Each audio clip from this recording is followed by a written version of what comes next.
Hostia na Spiši viedli iba raz. Na konci prvej minúty po úspešnom trojkovom pokuse Ľubomíra Urbana mladšieho 3-2. V zápätí však na druhej strane Michal Fusek zapichol loptu do koša Nitry a motivovaní domáci už vedenie nepustili do konca zápasu. Spišiaci už na konci prvej štvrtiny viedli dvojciferným rozdielom 19-8 a po zakončení Abuho Kigaba v 24.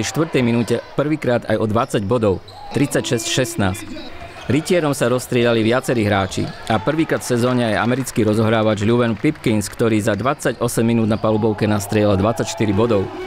Ešte o bod viac pridal jeho krajan Dayshon Smith a dvojciferný počet si pripísali aj Kigab a Fusek. Kigab k 15 bodom pridal aj ďalšie solidné čísla, 11 doskokov a 6 asistencií. V prospech Spišiakov hovorili hrácka kvalita, skúsenosti aj širšia lavička.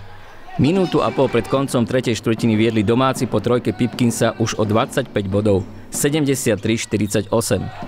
Ale hostia 9 trojkami v záverečnej štvrtine upravili na z ich pohľadu priateľných 83-98. Nitrania celkovo predviedli až 17 úspešných trojok z 34 pokusov.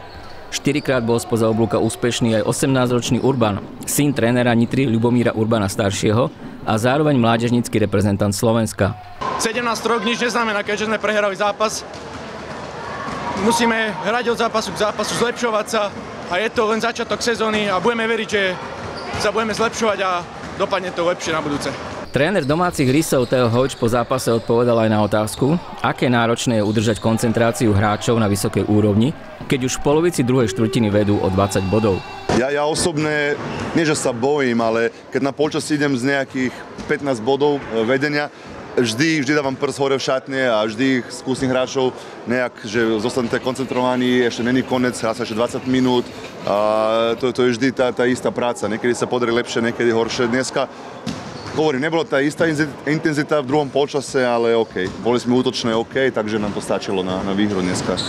Spišiaci sa v tabuľke posunuli na 5. miesto. Najbližšie sa pred domácimi fanúšikmi predstavia až 1. novembra, a to v medzinárodnej súťaži Alpsko-Jadranskom pohári proti poľskému tímu z mesta Dabrova Gorniča.